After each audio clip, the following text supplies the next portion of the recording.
Hello and welcome back to the channel, and thank you for joining me in another of my fantastic interview series. Had so many interesting and wonderful people on the channel. I'm absolutely humbled by the quality of people. We've got another very interesting and exciting person to talk to today, Therese.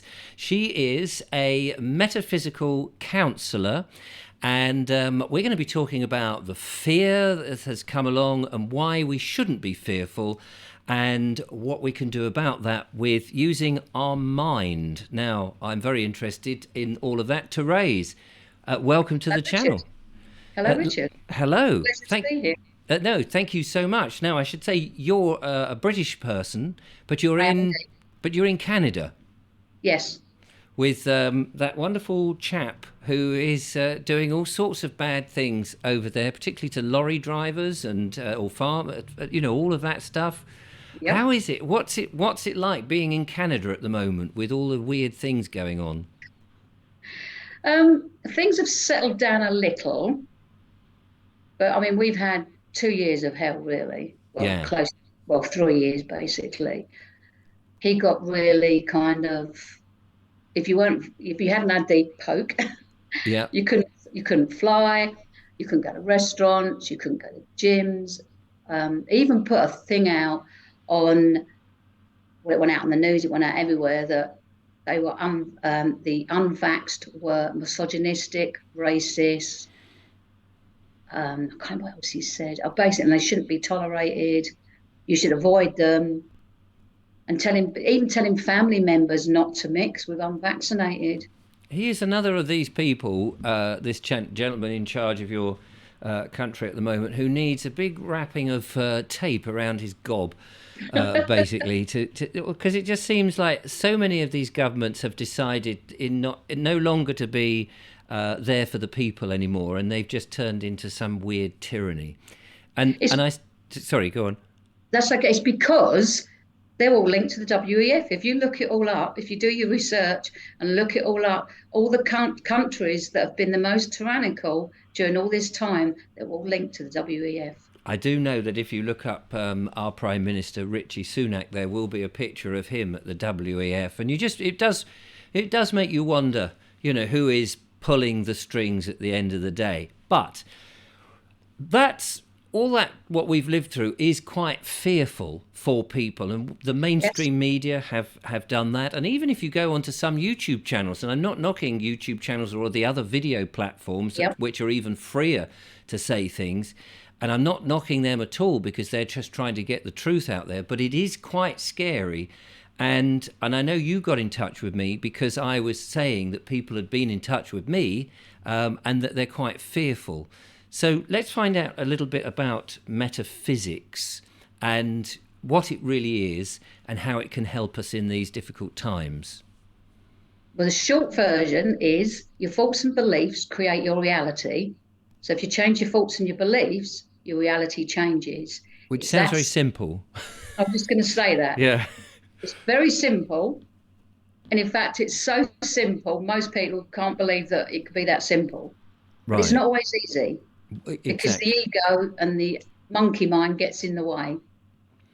So when you say it sounds simple. You change your mind. Now, when I was 18, I read a lot of these self-help books and books that said, if you think about something and believe in something, it will come to you.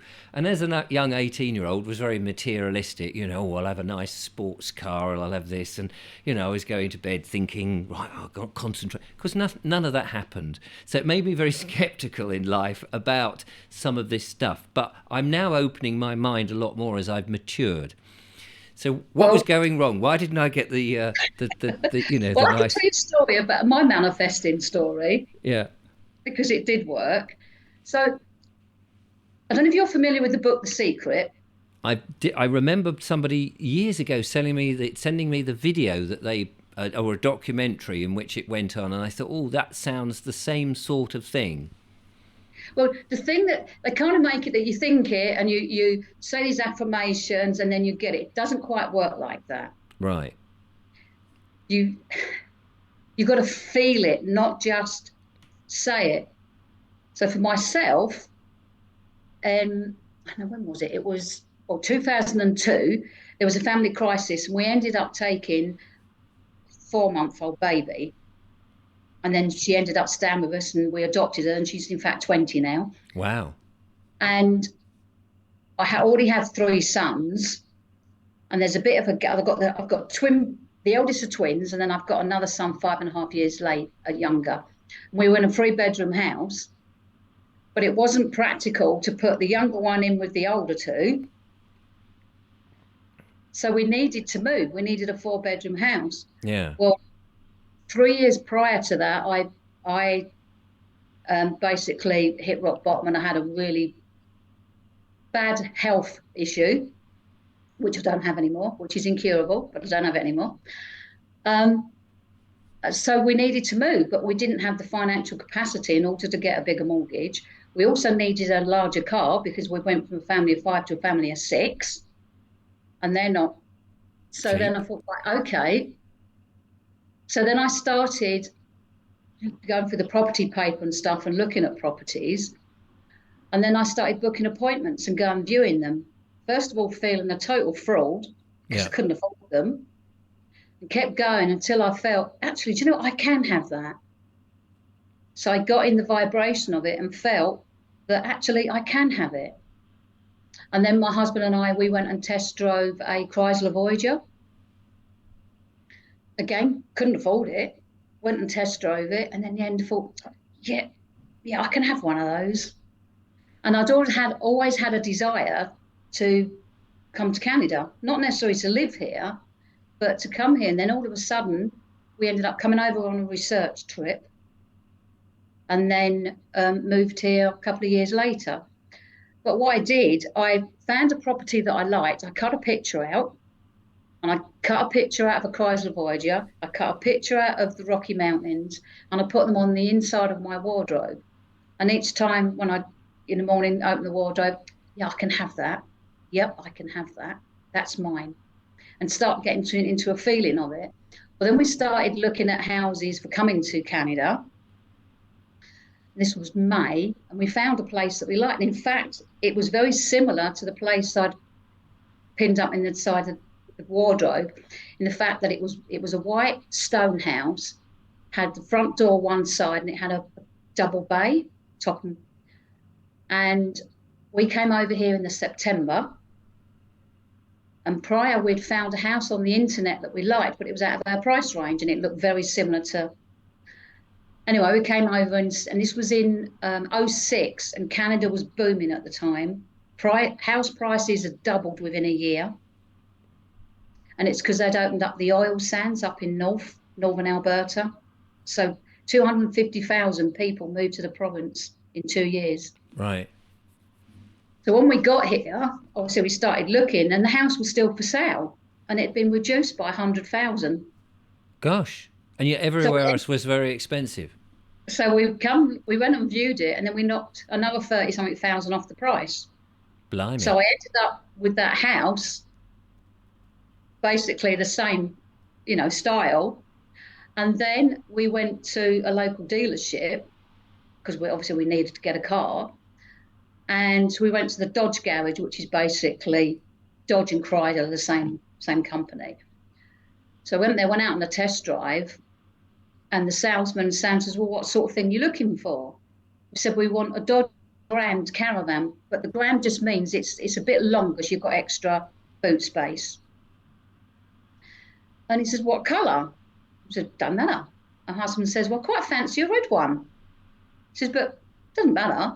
And we got the 2 children in the back going, and we want a DVD player, because they had the flop down right DVDs in the roof of the cars.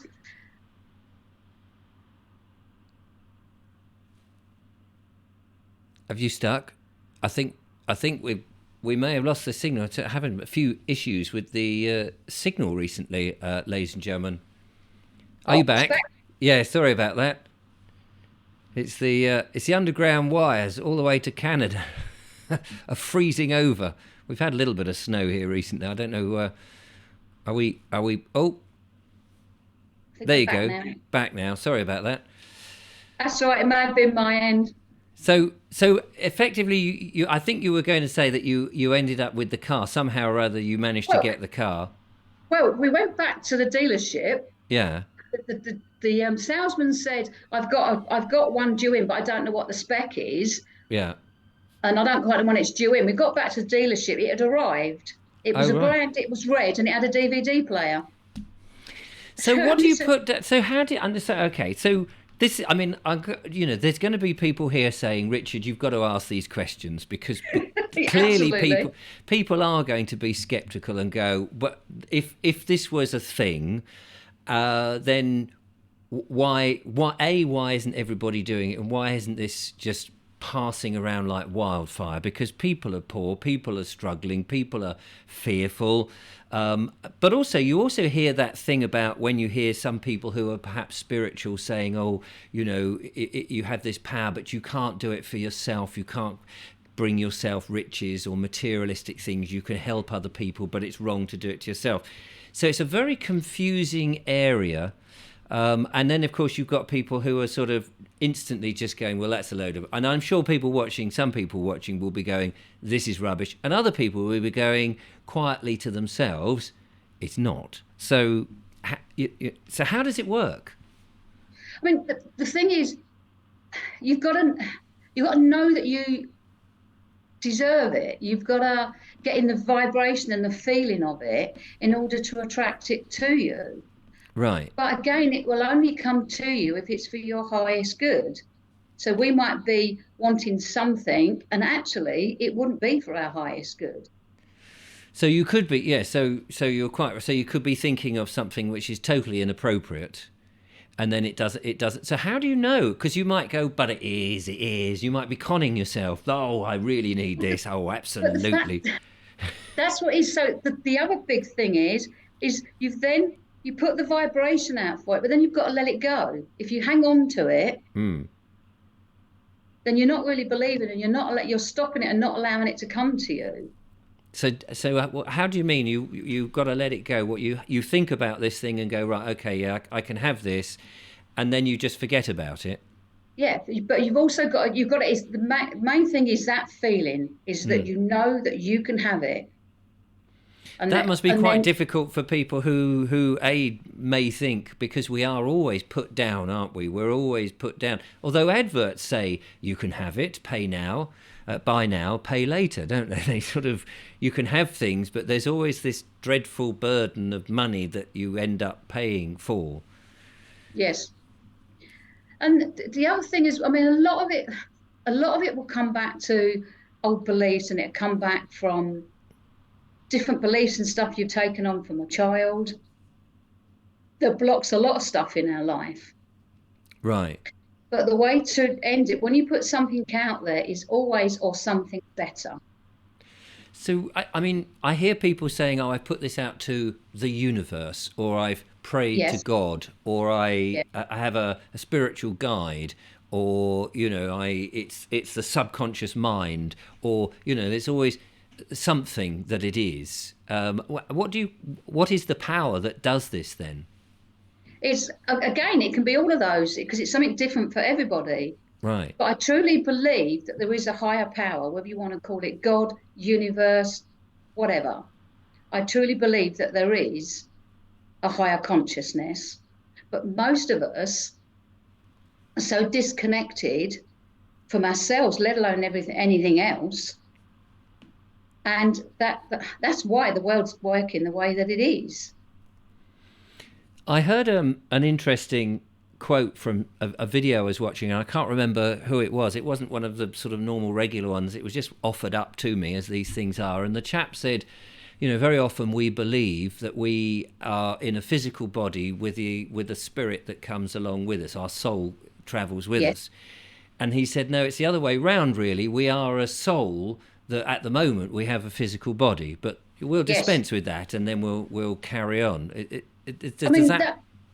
that's what I believe that we're a spirit first, and having a we're spirits having a human experience.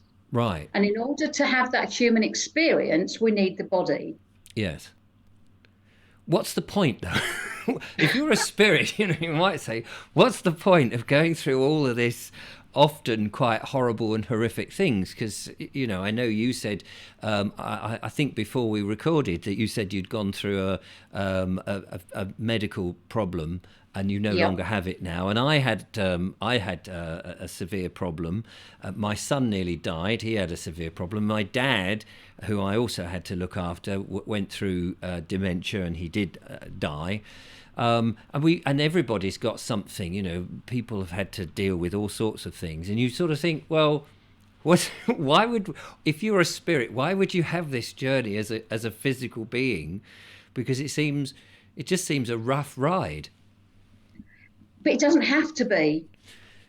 But right. It is, because it's just gone back so many years as to how we've been manipulated, controlled, and then basically like our bodies, and that we get sick, and the big pharma's there to save us, and all these drugs that in fact just make us sicker.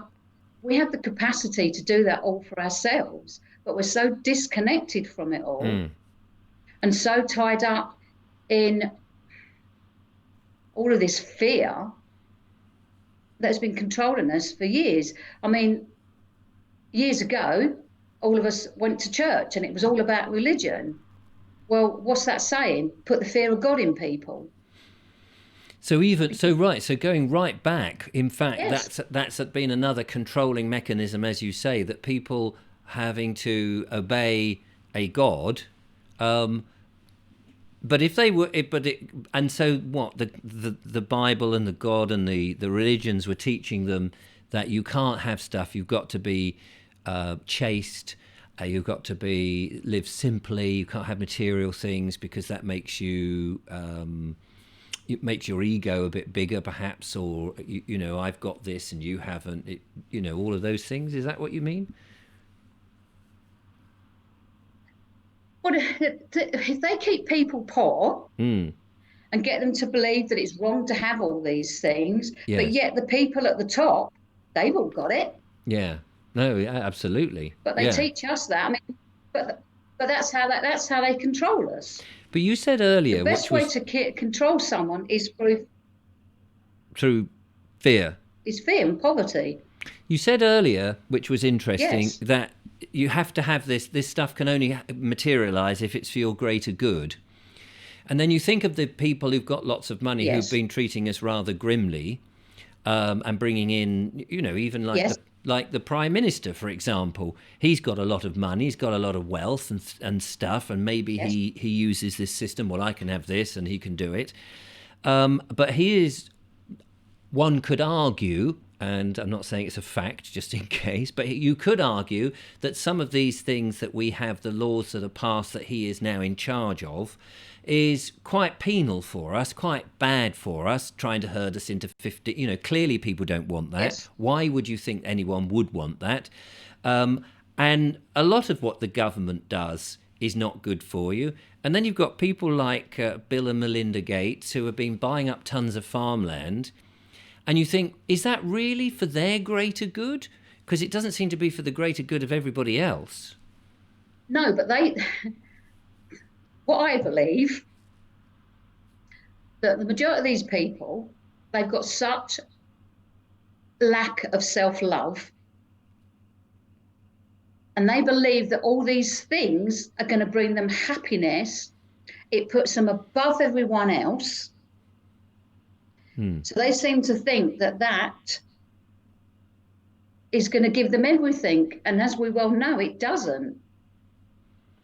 No. I mean, one of the things that I've often wondered, for example, is if you're a self-made man and you started, let's say you started with nothing or next to nothing, or even if you're fairly well off, middle class or what have you, but you grow financially quite well, you've done a good few deals and you get richer and richer to the point that you've bought your yachts, you've bought your island, you've got your personal jet that you can go around in the world, and you've got your swimming pool. You can have members of the opposite sex or the same sex for whatever purposes you want to indulge on all of that. And then there must come a point where you're bored, because you've done anything to do with it. And then the only thing left really is that sense of playing God with other people's lives. And I think that in Yes. many ways is where these people are. They think, well, let's just make them suffer a bit. So it doesn't seem as if the good and evil play much of a part in the metaphysics business, because it's not like, well, I can make you lot ill by giving you a medical procedure and we'll get everybody in the world, because they don't seem to have had any karma come back to them and go, you shouldn't have done it, or anything like that.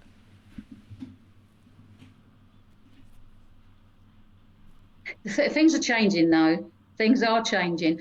But the thing is, everything starts with us. Okay. So I think my connection's gone a bit funny again. I know that it seems to be a bit of a delay, but carry on we're through. Okay. So everything starts with us, and every person that we meet in life is a reflection of the beliefs doing, is reflecting back to us what we believe about ourselves. So if we were to then turn inwards, opposed to say that person is evil, they just did this and this to me, but turn it inwards and think, what did I actually feel when they were doing that? Because when we get back to the feeling, we can then start to turn things around in us. Because what happens from birth up until about the age of 10, we take on core beliefs, and we tend to have about 7 of them. And then when we get into our adult life, we live our life according to those beliefs. So it could be, I'm not good enough, I'm stupid, I'm helpless, I'm unlovable. So we get all those things like that. So then the things around us and the people within our life will reflect that back to us. Then we think they're hateful, horrible people, but all they're doing is basically bringing to our attention the stuff within us that is keeping us away from self-love and having the life that we're all intended to have. So by discovering a core belief, now one of my core beliefs was I'm helpless. So then there's a technique that you can do. So once you've realized, so it's okay, what is this? What am I actually feeling? Sometimes you don't know at the time. So then it's okay, I'm willing to know what this is. Whatever this feeling is, I'm willing to know. And it may come to you in a few days or something. So as I said, one of mine was, I'm helpless. Now I knew that went back to when I was 4 years old. And I was one of 5, and my mum was a single parent, because dad had moved, dad left when I was 2. And this Christmas, mum was going out and she got a babysitter. It happened to be our next door neighbour. He was an 18-year-old. And he ended up beating up my 2-year-old sister to the extent that he broke her arm, perforated her eardrum, and she had bites and bruises all over her. Yes. So hence, as a 4-year-old, I was helpless. I couldn't do anything to help her. Right. So then later on in life, I had other things that came up where I felt totally helpless. And then when my youngest son was 18, he was living away from home, and it was an 8-hour drive away. And he phoned me up, and he's really struggling. We'd lost a close friend recently, and he was really struggling. He'd been to the cinema to see a movie, and someone had died in it. So he's phoned me up. He's absolutely in pieces. And of course, I felt helpless. So this is when it really came up to me about, and then I went back and I did the work on that. So there's a technique that you can do where you ask the question, okay, I feel helpless. How old was I when I first felt helpless? And then you just leave it and see if a number, wait for a number to come in your head. And mine was 4. So then there's a technique, and this is what I learned during my Louise Hay training. And I can share this because I'm a certified Louise Hay teacher. So you then get yourself quiet, take a few deep breaths, and you imagine that you've got somebody with you. It can be someone living, someone's dead, it could be a pet, an angel, whatever, someone that you feel comfortable with. You then get a chance to go back to that time as an adult to witness what was happening. You then get a chance to do or say what you wish you'd done at that time. So again, you kind of like rewrite what was happening. You then go over to that child, get down on your knee, and you look into that child's eyes and you say, I'm sorry I abandoned you and left you there. I've now come to take you home. You then put your arms out, pick up the child, continue to look in that child's eyes, and then you imagine the child getting smaller and smaller and smaller until it's small enough that you can place that child into your heart. Because then we brought back a piece of us that we abandoned because we didn't want it to be, it was too hurtful. We didn't want it to be part of us. The child being your younger self. Yes. Yes, not the 2-year-old. In your case, not the 2-year-old who was hurt. No. This is all about yourself. Yeah. And then, so then you bring that piece of you back because we don't want it. That's too hurtful. So we don't want to own that part of us. I'm helpless. So we'll keep attracting stuff to us where we feel helpless because we need to be whole. What if it's, say you were the child now, Yes. the one that was beaten up, who feels vulnerable? I'm always, because presumably if an 18-year-old has beaten up a 2-year-old child, she must grow up feeling I can't fight back, or I'm vulnerable, or I'm weak, or something like that. What would be her technique? Well, one, to find out again what that feeling is, that core belief. Yeah. And then again, go back and do the same, witness it as the adult. And then so it's not. So in her case, she'd be saying it's not your fault. You were only 2. How can whatever. you? It might not be. It might not be. It's not your fault. What could that be? Everybody hurts me. Right. Or men are evil. Who knows what that actual belief could be from that. Yes. But what would she say? She thought, everybody hurts me. You're not correcting it as such. You're just making it really small and bringing it back. Is that what you're saying? You're not saying, no, everybody won't hurt you. It's okay. It's not like you're telling your younger self that it's not true. No. So when you go back and then you get to say or do what you wish you had done. So for me in that moment, I went over to him and I'm kicking him and hitting him and shouting at him. But whereas as a 4-year-old, I was frozen and I didn't do a thing. Right. Oh, okay. So as the 2-year-old, I'm just trying to sort of think of different scenarios. So the 2-year-old would be thinking, but I'm not strong enough. I can't. Whereas she would be going, oh yes, I can defend myself. Wallop. Yes. And then he goes off with the bloodied nose, going, bloody hell, that was a 2-year-old. And so she can then bring that back to her that she is. Yes. She has worth, as it were. Yeah. Yes. And then the other thing that is, most of us don't like ourselves. In fact, some people hate themselves. Right. Okay. And that does a lot of damage. So one of the other things I do is I teach self-love. And how we do that is you get a mirror and you hold the mirror up to you and you say your name. And if you can, you say, what I do is I will go into the mirror in the morning a few times a day, look into my own eyes. You don't look at the face, look into your own eyes. And I say, Therese, I love and accept you exactly as you are. You're a divine, magnificent expression of life. Now, I didn't start off like that. And then it's finding a starting point. So if you get the mirror, some people can't even look in a mirror. And then it's, okay, are you willing to look in a mirror? Some people will still say no. And you say, okay, are you willing to learn to allow yourself to look in a mirror? So you find a starting point. So then they focus on, I'm willing to learn to allow myself to look in a mirror.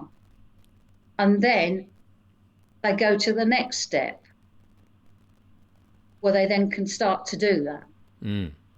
And then it might be they look in the mirror and they can't say, I love you. And then it's, can you say, I like you? And some can't even do that. Are you willing to like you? No.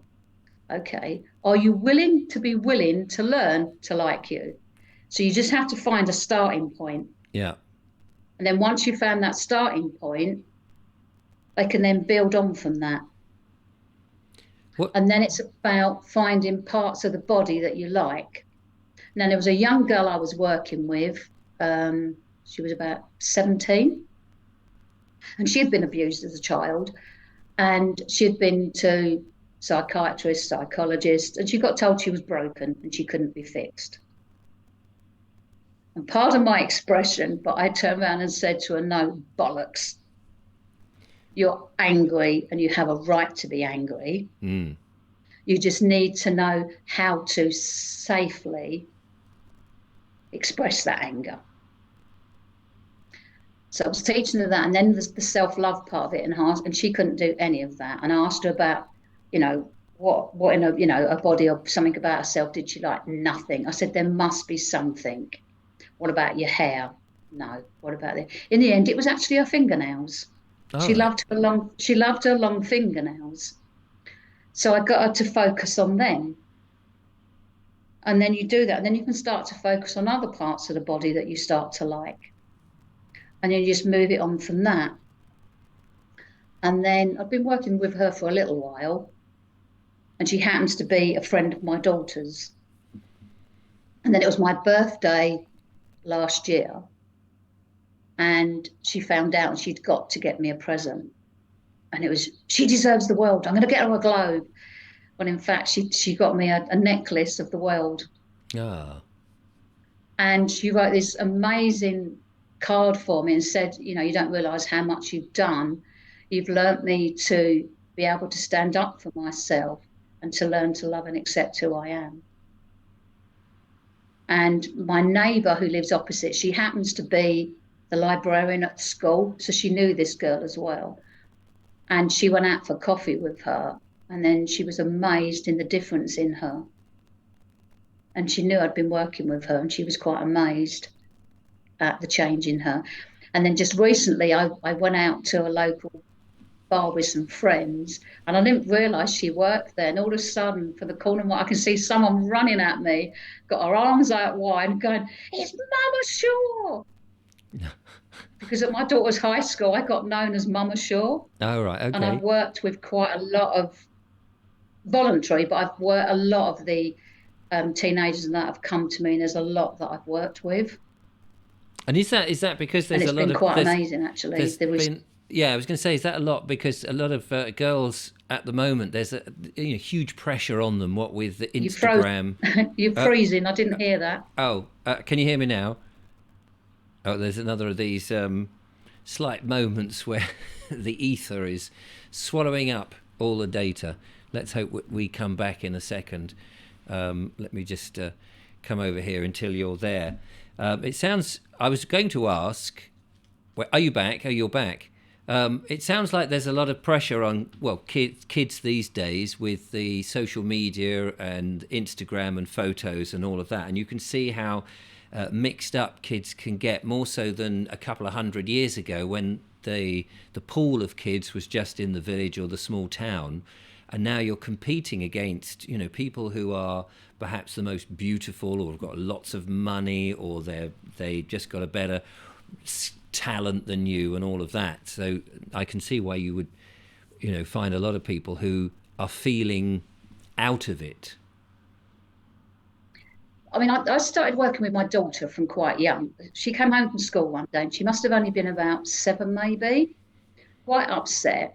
Someone at school had said to her, why don't you wear jeans? Do you not possess a pair of jeans? She didn't like jeans. She liked leggings or sweatpants and then I said, oh, well, why would you wear jeans when you don't like them? Yeah. Well, they're being mean and I want. So I said, okay. I said, but sometimes you wear things and mummy doesn't like them. And she said, that's not nice. I said, yeah, but sometimes mummy wears something and you don't like it. Is that right? And I said, but that's okay because you're not wearing it. Mummy's wearing it and mummy likes it. And the same as when you wear something. So long as you wear it and you like it and you feel good in it, you don't need anybody else's approval. Exactly. And there are so many different things out there because so many people like different things. So what's beautiful to someone isn't to someone else. But everyone's beautiful because we're all beautiful to someone. But the main someone needs to be thyself. Yes. What now? Let me take you back to that mirror and the thing about loving yourself. There are plenty of people who may well be the opposite of not loving themselves, but loving themselves rather too much. But that's not true love. Right, okay. That's vanity and stuff because they don't feel the love and they don't feel good enough and they portray something that they want to be, but inside they're actually not. Ah, right. Oh, okay. Because if they were, they wouldn't do it. Good point.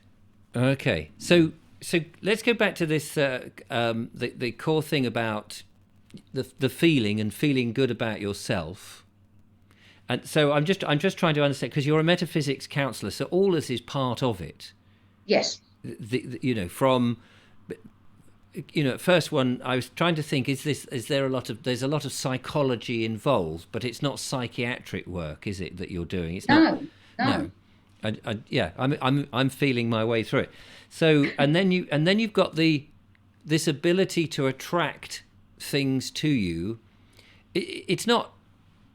Is it hocus pocus magic? Is there some sort of, it's not like incantations and that. It's just things fall into place over a period of time. It's not. Tell me a bit more of that side of it, because it sounds like it's mind over matter type thing. It is, but everything on this planet works on energy. Right. Like again with electricity, a radio signal. Everything works on an energy and a vibration. So let's say I want to listen to country music, and that's on 92.8, but I accidentally tune into 94.2. I'm not going to get country music. Right. Because I'm not tuned in to that radio wavelength. Yeah. So everything is an energy and a vibration. So what goes out from us comes back to us as we believe. So you're sending out these thoughts of this house or the car or whatever it might be, a career or, whatever, or just, I just want to be more happy than I am now, or meet the person of my dreams, or whatever it might be. And you're sending that out, and you're putting it, going, yeah, I can have that, but you're not fussing about it every day to the point where I've got to keep thinking this, so that it becomes stressful. Yes. And that's then going out on a vibration, and what's happening in the world then, that the vibration somehow, or this thing, what's the mechanism behind that? How does it then? Well, because everybody's got, the majority of people who are at the moment are in the vibration of fear. Yes. We're allowing ourselves to be controlled. Yeah. Most people want things done for them. Yeah. They don't want the struggle or the thing. If you're struggling to do something, they want someone to come in and then do it for them, instead of working it out and doing it for ourselves. Because there's a big energy out there of failure and wanting to be a success. So they don't try things sometimes, because so my saying is, the only time you can fail is when you fail to do something. Right. Even if you do something and it's not as good as you expect, you're not a failure, because at least you've started. Yes. So, But I mean, most of us don't even take that start. We're absolutely, frightened yes. of being ridiculed, people teasing us, saying we're not good enough. But again, all of that still comes back to us. So if you've got the self love and build up that self confidence, when people say those things to you, it's not going to affect you anymore. Right. Okay. So there seems to be a lot of motivation involved in there, a bit of self confidence, believing in yourself, Yes. getting to the point where you are not frightened of failure. That you're you know I was talking to two ladies yesterday, Catherine and Gloria, I saw it. about the critical thinking and the situation that we seem to be in, that we've slowly got more and more dumbed down. We're not no longer taking responsibility for ourselves. We sort of go, oh, the bins, the council should come and take those bins, instead of going, do you know what, I'll just take them down to the tip myself and get it done. That we are offloading so much of our responsibility and our ability to do things, and saying they should do it, or I won't have a great life because I'm so busy watching people on the television have a great life, but I'm just sitting here. I used to have a girlfriend who used to love watching these food programs, Master Chef and all this sort of stuff, and she would go, oh, it's like food porn. She called it food porn because she would watch it, but she said, I'm never going to cook that, but I just love to watch someone else do it. And I thought, well, why don't you cook it yourself? And then you don't have to sit there and watch somebody else do it, and actually have the enjoyment. And when they're going, oh yes, it tastes so nice, there's this little flavour of so and so, you could be tasting it yourself. That was my attitude. So So that brought to mind something there. So there's another technique that you can do, is where you become the director of your own life. So basically, you can do a bit like a meditation where you see yourself up on that stage, living the life that you want to live. But you actually, and then you get to or seeing the life that you've got now, and then you can redirect it in a different way, because we're the ones that are actually in control of our own lives. But we're led to believe that we're not. And I believe that it's all been orchestrated with what's been going on with the government. The government want us to be dependent on them because then they've got more control of us. yes. So So, So the more I that mean, people do take back the more that people can be confident, which is very hard if you're not feeling confident, as you said, if you've got I these, wasn't, I was right. had someone that had such little confidence. I struggled through school, thought I was thick and stupid, not academic and stuff like that. But later on, I've gone on and done my metaphysics and stuff. And what I like there's so much emphasis put around education now and what degree you've got. So I now put down, I have a PhD. I have a PhD in personal happiness development and the determination to achieve it. Fantastic, yeah. So that's my PhD. So now, I mean, I've had to do a lot of inner work. I mean, I've got a lot more stuff from my story. I mean, I was abused by my mum's boyfriend and a lot of other stuff that happened. Um, I mean, at the age of 13, he beat my mum up because he was going to leave, came in the house, and I've got four brothers and sisters. I'm number five. Came into the house, made us all strip. He had a big axe because we used to chop wood for a fire, and told us he was going to kill us all. So you can imagine, Yeah, yeah. and I've got other stuff besides what happened. And it wasn't until I was in my mid 30s, that my marriage was starting to fail. My husband was going to leave. And I finally admitted that I'd been abused as a child and never admitted it to anybody. And by not ever admitting it or anything else, then it's like it never ever happened. But the Yeah, fact it did. yes. And And affected you. yes, and it continued to affect you until we go inwards and we do that inner work. So I did that, and then loads of others, and that's how I got into metaphysics. I got introduced to the book that Louise Hay wrote called You Can Heal Your Life. And I read that book and it made so much sense. And then I found I went on a weekend workshop. I did that. And then I thought, I want to do this. So then I couldn't find a metaphysics course. So I started in conventional counselling, and that's a whole nother story. And at the end of my first year, you do an exam, and then you have to have an interview to get onto the next year. And I went for my interview, and my teacher said, "Well, Therese, I have to say it has not been a pleasure knowing you. But I must say it's been a privilege Oh, right. That's nice. because I kept challenging him. He'd put things, you had to keep a journal, and you'd write stuff, and then he'd put stuff about, he had me all he was deeply into Freud, and he had me all psychoanalyzed. And I put in it, you can psychoanalyze all you like and still come to the wrong conclusion. It wasn't this, this, and this. It was actually this, this, and this, because I was actually doing all the inner work. Right. And I was pushing his buttons. So I ended up going away from it was what they took. It was a tack. So each week you'd start off, you'd all get together and you'd say about different things that happened throughout the week and stuff like that, and then you'd have a discussion with each other. Well, one week I just got totally attacked by the class, and it's because the teacher was saying stuff, and I put my hand up and all excited because I knew the answers, first time ever in my life, and I got, you think you're better than everyone else. You think you know it all. And it was just total attack. Right. I ended up leaving the classroom in tears, ended up coming back and telling them they couldn't be further from the truth. He's someone that's always thought they were thick and stupid. And that I never felt I was good enough. So that was kind of like, and that was the program for counselling. And I was like Blimey. horrified. Yeah, that does sound. It sounds rather. Well, that part of it sounds grim. The metaphysics is.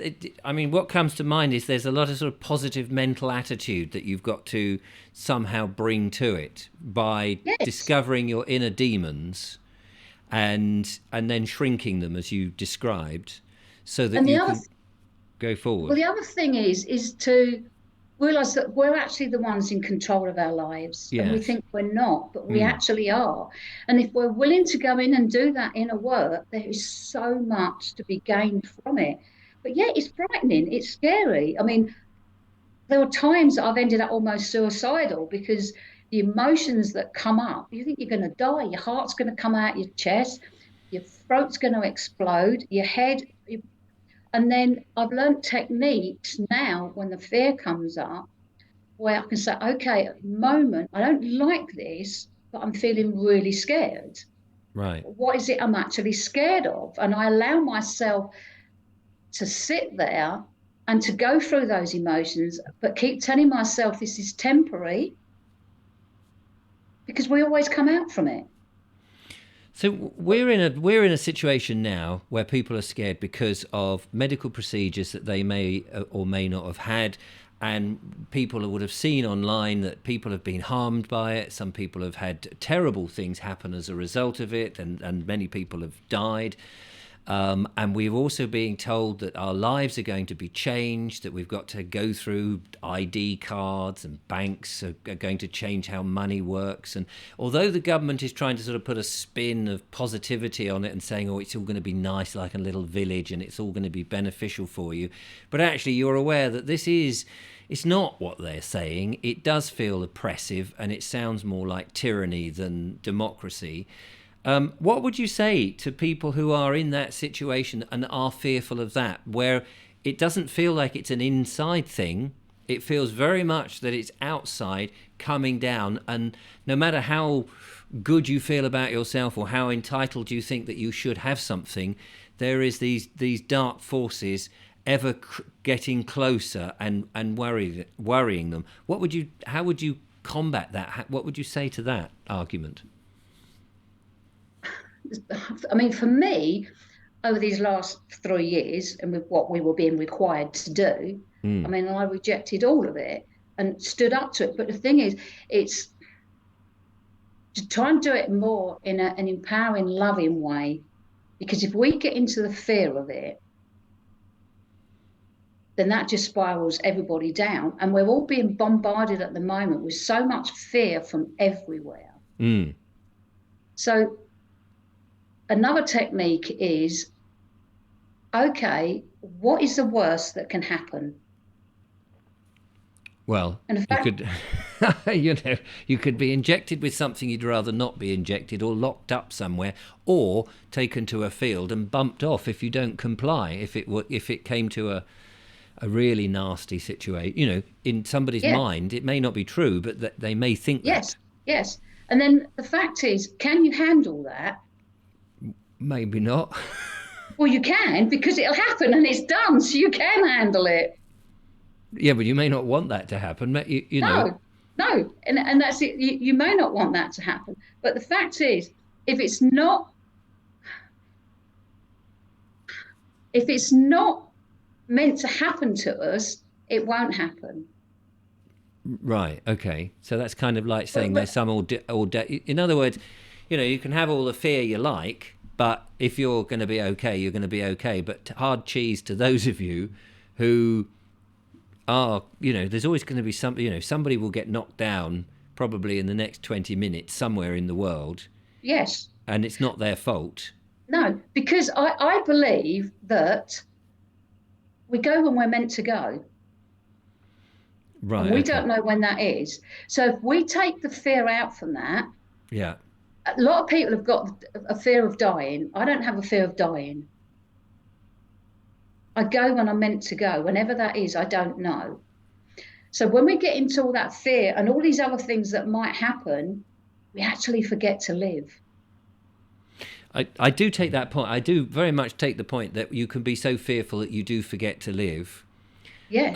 But if you become too complacent that, oh well, whatever will happen, you'd never get out of bed, would you? Well, no, it's not quite like that. Um, I mean, I get up every day and go Mm. and do this stuff and everything. I've got sons that, they're kayakers, and you see the waterfalls and the stuff that they go off and the stuff that they do. And it's taking control of our fear. The But worst thing that can happen is we all end up dead. But once we're dead, we've got nothing else to worry about because we're not here. it's true. I mean, I do understand that. But for example, I worry greatly. My 3 children have had the medical procedure, and one of the reasons I get up and do this instead of doing the walks that I used to do and the heritage and the landscape, and just indulging myself and hoping that the channel would be anything. The reason that I do this is my 3 children could be, I know, because of what's happening in the world, taken away from Yes, me at any yes, moment. And I know how bad that is because my son at 18, my youngest son, had a brain hemorrhage, and it was hugely worrying. And I remember I was there by fluke when he collapsed, and he went to hospital, and there was a whole procedure went through, and then eventually the doctor came back, and I said, "What's the worst that can happen?" And they said, "Well, he can die." And they just said it so matter of fact, like, well, the worst that can happen is yes, he can die. And you just thought, bloody, hang on a minute. That can't happen. He's my son. I love him greatly. He's only 18. I'm much older than him. Take me, don't take him. yep, And so I worry that each of these, my children could go before me, which no parent ever wants. And of course, many parents are seeing that. And you have to see some of these people who've just suddenly collapsed, and it's a tragedy. So I get up to do this because of that, to try and yes. wake people up, to try and make people aware that there is problems in the world and we should be addressing it.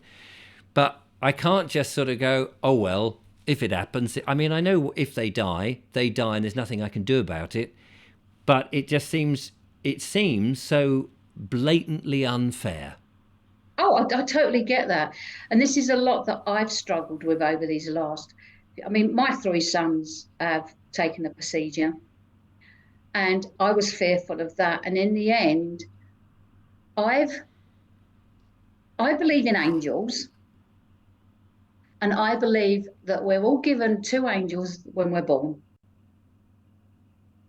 And this might be wacky for some people, but it's what works for me. Hmm. So in the end, I've I just know that my sons are divinely taken care of. and they're divinely protected. And that's what I've had to put out there and work on my fears. Now, as I said, my sons were into kayaking. So when one of them was 13, he got invited to go out on a yacht over to Cowes in Isle of Wight. Mm. And at the age of 4, I had an uncle that drowned. So there he's got. So I've got the phone call. He's been invited to go, and I'm like total panic. And this was before I was into metaphysics. And it was like, what if he woke up in the night and he got up and he fell overboard and all this stuff that's going. And in the end, it was like, okay, those are your fears. Don't put them onto him. I'm going to restrict and then put all my fears onto him and prevent him from doing the thing that he loves. Mm. So in the end, it was like, it's okay. He's divinely protected. And then I got more comfortable with it and was able to allow them to do it. Now, for me, I was someone that wouldn't go from one room in a house to another at night by myself. Absolutely terrified. And then obviously I have my own children and I'm still terrified. I can't put these fears onto them. Then again, I learned a technique, and this is where I'm standing at the entrance to a cave. Right at the end of the cave, I can see a light.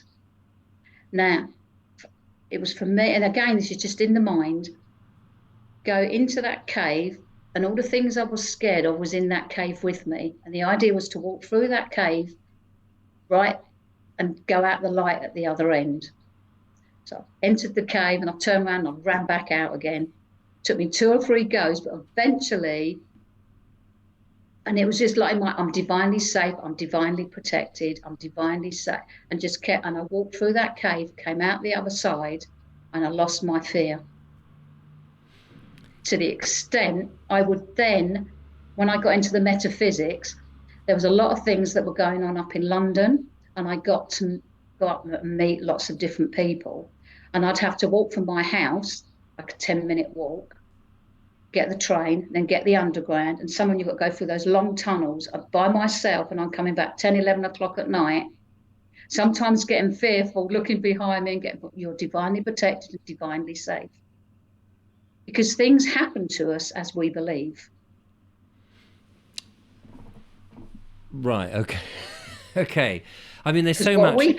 What we give out comes back to us. Yes. Because again, we're on that vibration.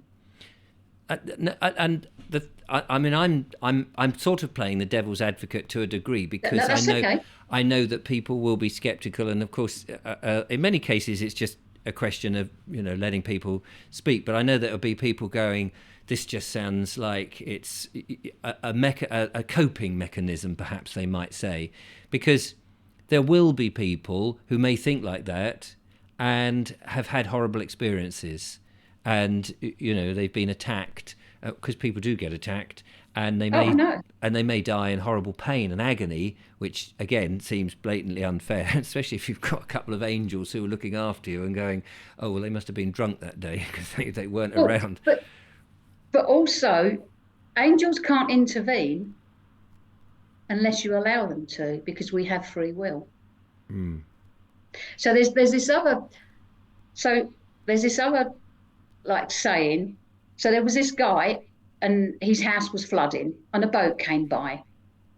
So first we were saying, help me God, help me God. Along came a boat. And the guy said, that's okay, God's going to save me.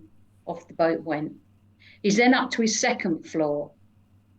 Someone brings a ladder. No, God's going to save me. He then ends up on the roof. A helicopter comes along. No, God's going to save me. He ends up dead. Up at the pearly gates. God, why didn't you save me? I sent you a boat, a ladder and a helicopter. What more did you want? Yeah. You've got the sun streaming behind you, which looks like some heavenly, on the camera, it looks like, there we go. Is that better? Yeah, no, but it just suddenly was quite, I was thinking all I need to do is play in some choir music and you'd have that heavenly thing. Yeah, it's fascinating. So I just want to round it up because we've been on for just coming up to an hour, and I don't like to go on too longer than an hour No, of because. course. So you mentioned Louise Hayes, a book that she had written. She is somebody who inspired you.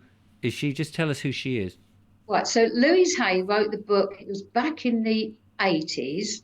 Now, she was diagnosed with cancer and she cured herself. She has the belief, and I've got into that as well, that we create all our own illnesses, not intentionally, and we create them by our thoughts and beliefs again. And all of it basically is stuck energy. And it needs to come out, and we're not dealing with it, so it comes out in the body. Right. And I say this from someone in November 1999, I became very, very sick. And in fact, took 2 years for them to diagnose it. And I had a rare neurological movement disorder called generalized secondary dystonia.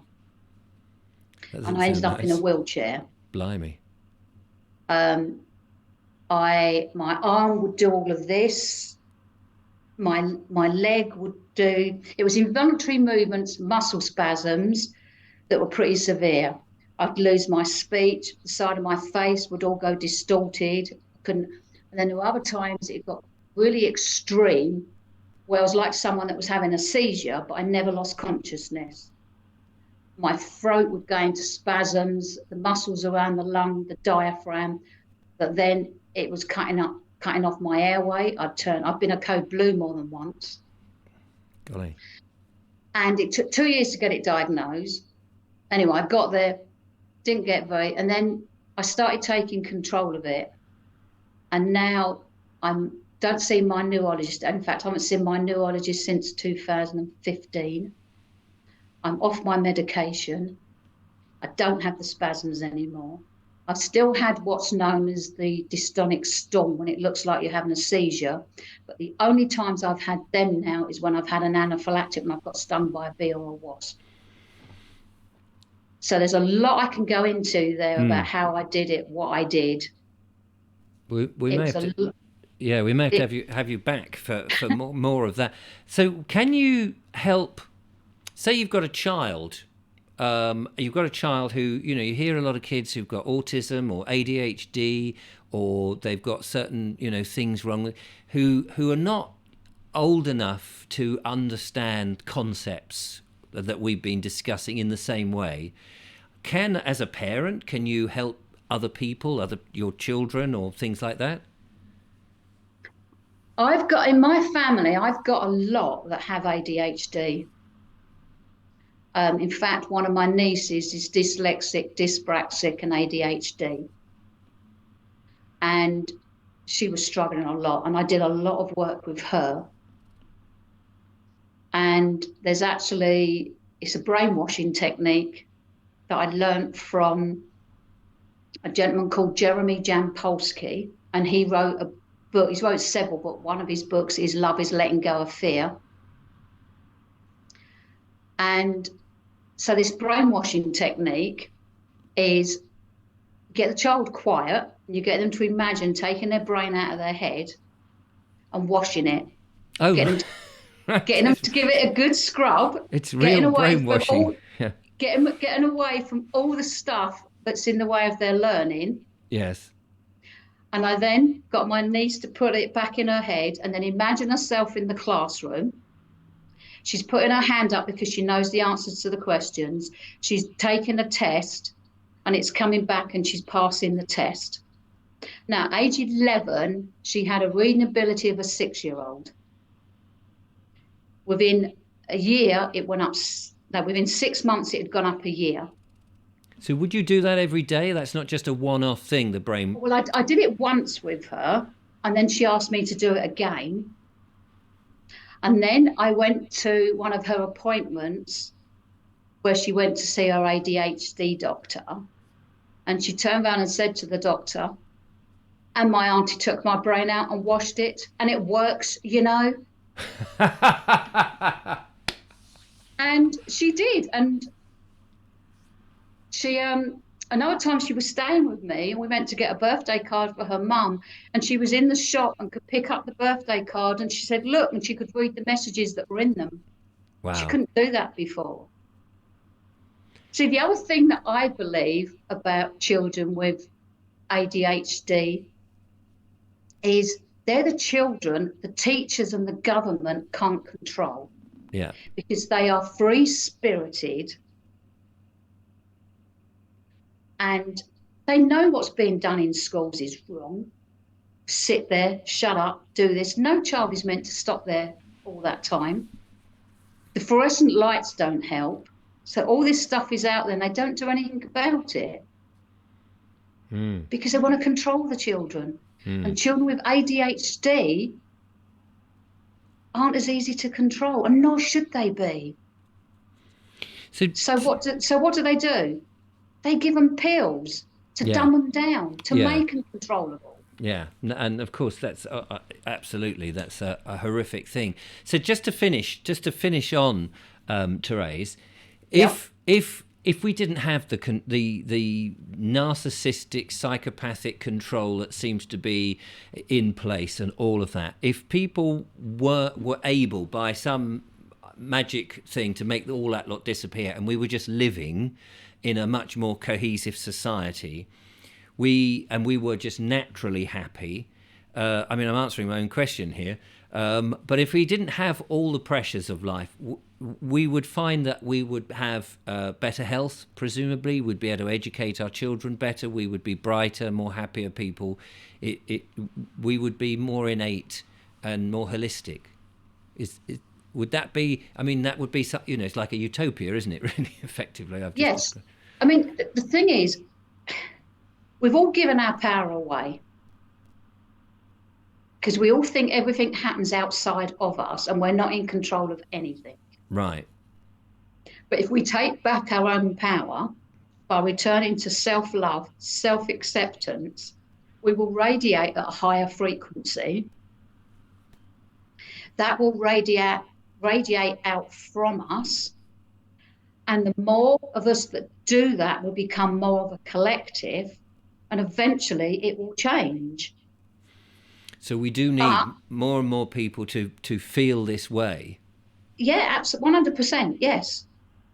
Because we want the change. We've got to start with us, but we want everyone else around us to change. Yeah. So we start first, and yes. and people will be drawn to us who are like us, thinking in the same way. And I mean, it's a simple thing. You go out and you smile at someone in the shop. What normally happens? You get a smile back. Yes. You frown and you're miserable. What do you get back? Exactly. Because it all starts with us. So if we all return to self-love, self-acceptance, that radiates out from us. I mean, it's quite a task because, I mean, this utopia has been going on for like millennia. It's been going on for so long. When you go back to Roman times with the slaves and how they were beaten and everything. So this has gone on for so long. But if we start returning to that and we stand up and we won't allow it.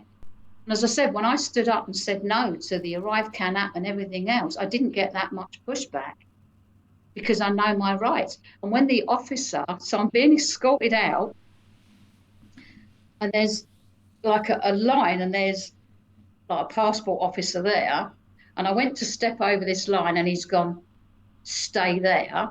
So this police officer's come around right in front of me, screaming at me, stay there means stay there.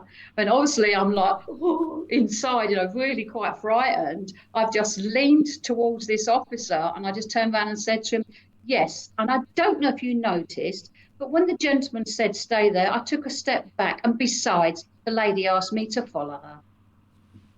And I just stood up to him. Yeah. Absolutely terrified inside. I thought, no one is going to intimidate me. But if we stand up with anger and fear, that's what we're going to get back. Yeah, no, I see that, and I think that's one of the reasons I've been saying, in my monologues that I do, be polite, be nice to people, Although people push back against that and say, well, if you're just nice to people, people will just tread over you. But it seems to me that if people don't like something like these 15-minute cities or whatever, and they get angry and very nasty in their protests, it seems that just gives the power back to the authorities to say, Yes. clamp down. And you Yes. clearly need to live Yes. in these ghettos because you're clearly angry, non-civilized people. So we need to have a civilized response and be much more canny, I suppose, in the way. But as you say, in inward, bringing out the love from yourself and not projecting fear and anger and negative vibrations back to people. Yes. There's ways of doing it, and about taking back your power. Yeah. And it's like, I've had an experience where I've cut someone up accidentally, and happened to have gone into a car park, and they come out and it's like, F you and all that. And I just turned around and said, thanks for the offer, but you're not my type. Right. And then they're like, oh, and then walk off, shuts them down totally. Yeah, I mean, I do try to charm people and say, oh, I'm awfully sorry, I do beg your pardon, really didn't mean to do, and trying to sort of be more, more me, and I suppose that is me. I am a bit sort of eccentric, but not give them anger back, not sort of try and stand and go, oh yeah, and what are you going to do about it? Because that just seems to want to escalate those situations. Exactly. Yeah. So and I don't mind being meek and mild and going, yeah, whatever, you go ahead. You're obviously in a busy rush. You're probably trying to save the world. So, do it. In fact, that's more powerful than getting angry. Yes. Because the easiest thing to go to is anger. It takes more to do the calmer version. Yeah, no, I totally agree. In fact, it's actually more powerful, and you get more from it because that shuts them down straight away. Yeah. Therese, we've been on for an hour and 10 minutes or so. I'm going to have to close it down. I'm sure we could talk for ages. Thank you so much. I could indeed. Yeah, well, I meant both of us.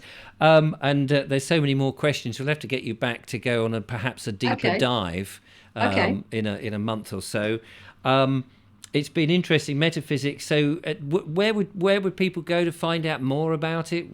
If people are intrigued and want to know more? I mean, some people can contact myself. Yes. And that is because I've changed my email. I've now got one just for those purposes. And do you have a website that people can go to? I do have one, but unfortunately my website has gone down. I've got issues with it. Right. So I don't quite know what's happening now. I'm in the process of, I'm going to start myself a YouTube channel, which is all quite new to me. I've got a lot of learning to do.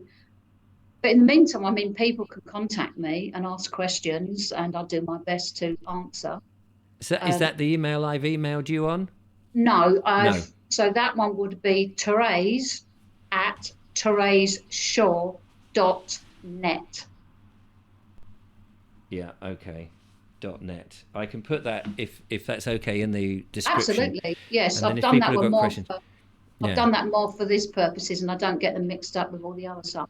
There's so much more, and there's things that I can help teach people about taking back control of their health as well. Yes, and I think that's something that people will be wanting to do, won't they? Because as we have seen over here, as everybody has seen across the world, there has been some very suspicious things, let's just say that, with recent times, and people will be looking, I hope, to putting their health first, what they eat, their mental health, all of it, really. Because I think in a way we've had a bit of a wake-up call that we have given over our health to all sorts of different bodies, not just the big pharma and what have you, but also to the big food producers and the big farming producers, that we need a lot more holistic approach. And that maybe this has been it's a pivotal moment in the history perhaps of all of humanity to offer us change, to change our ways. Yes, yes. That's what I believe it is. It's a big wake-up call. Brilliant. And on that note, we will hopefully woken up a few more people to metaphysics. So thank you, Therese. I'll leave your email in there if people want to question you. And only please be polite in the emails, should you do that, ladies and gentlemen. And all my viewers are polite. I don't permit anybody who's not polite and jolly and decent and all of that, because I use my special magic powers to get rid of them. So to speak. But Therese, thank you so much for talking. It's been an absolute pleasure. It's been an eye-opener. And look forward to having you again and chatting more on the metaphysics and perhaps on the health. And that would be really good. Yes, I'd look forward to it. And it's been a pleasure talking to you, and thank you for inviting me. It's my pleasure. Well, there we are, ladies and gentlemen. Thank you once again for joining me on another of the interviews. And I'll be back, I think, tomorrow with another one. So until then, from Therese and I, goodbye.